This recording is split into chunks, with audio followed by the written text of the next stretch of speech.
Salut, aujourd'hui on va faire un petit point sur les visites parce que j'ai une maison qui s'est libérée.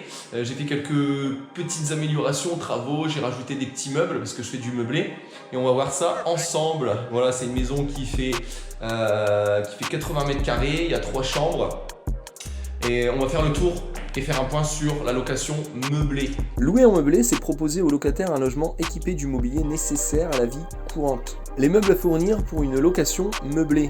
Un logement est considéré comme meublé si le locataire peut s'y installer sans avoir besoin d'y apporter de mobilier. Tous les éléments indispensables à la vie au quotidien doivent donc s'y trouver.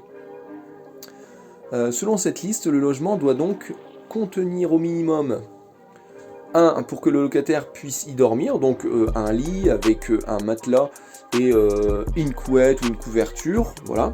Un dispositif pour occulter les fenêtres dans les pièces utilisées comme chambre à coucher.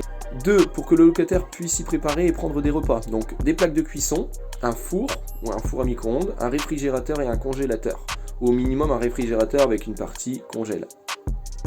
Et enfin, pour la vie au quotidien, des étagères de rangement, des luminaires, ainsi que le matériel d'entretien ménager adapté aux caractéristiques du logement.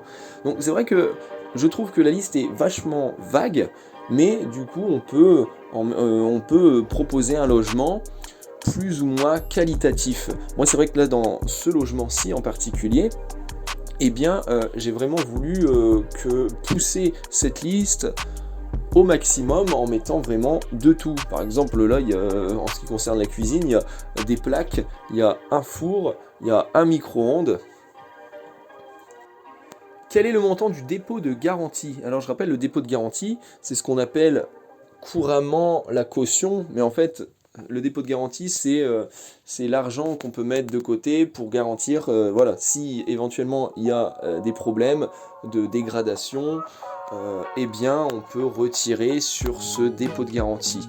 En location nue, il est de 1 mois, mais là, en ce qui concerne ce logement qui est en location meublée, on peut demander un dépôt de garantie de 2 mois.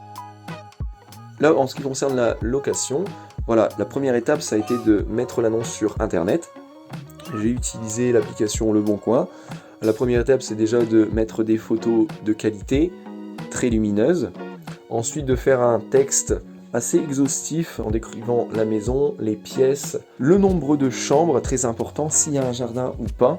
Et moi j'ai posté directement mes conditions, c'est-à-dire que le revenu du foyer doit être au moins de 3 fois le loyer hors charge. Il me faut également un CDI dans le foyer, le nombre de personnes composant le foyer, afin déjà de faire un premier tri. Et suite à ça, si le profil m'intéresse, j'organise les visites. Voilà, donc là j'ai plusieurs profils qui sont intéressants parce que je viens de faire des visites, j'en ai encore cette semaine et en gros en fin de semaine je fais la sélection parce que même les gens font aussi leur sélection parce qu'ils font plusieurs visites, mais bon au final fin de semaine je fais ma sélection. J'aurais même pas besoin de baisser le loyer parce que j'ai énormément de demandes, je fais pas mal de sélections, là il y a les visites, il y en a qui aiment, qui n'aiment pas, là il y a encore une visite que je viens d'avoir, il rentre, machin, il visite le rez-de-chaussée et puis il me demande, il y a un jardin ou pas? Dans l'annonce c'est marqué, il n'y a pas de jardin, donc qu'est-ce qui me pose la question? Je dis bah non, il n'y a pas de jardin comme c'est noté dans l'annonce, ah bah du coup on va s'arrêter là, merci quand même, excusez-nous, machin, mais bref, ouais, je fais une annonce, casse pas la tête. Je fais une annonce, il y a tout qui est marqué dessus, alors me casse pas la tête à venir en rendez-vous si c'est pour repartir bredouille quoi, c'est pas possible. Ils veulent un jardin, il n'y a pas de jardin. Ah ouais.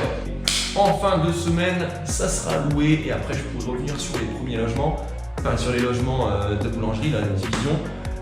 Au moins là c'est totalement effectué, il ne reste plus que le plombier, il faut qu'il revienne parce que il m'a fait un travail de sagouin là, et il est revenu faire la modification de la révision chaudière.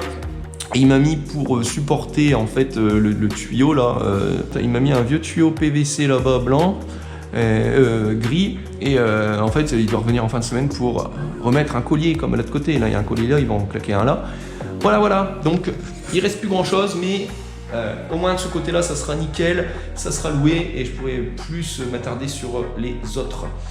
Voilà, sinon merci à ceux qui se sont abonnés parce qu'on a dépassé les 300, donc c'est pas mal, on commence à peser dans le YouTube game, donc merci beaucoup, ça fait plaisir. Bon là on va aller rentrer, on va les manger parce qu'il est l'heure. Donc bye bye et à la prochaine.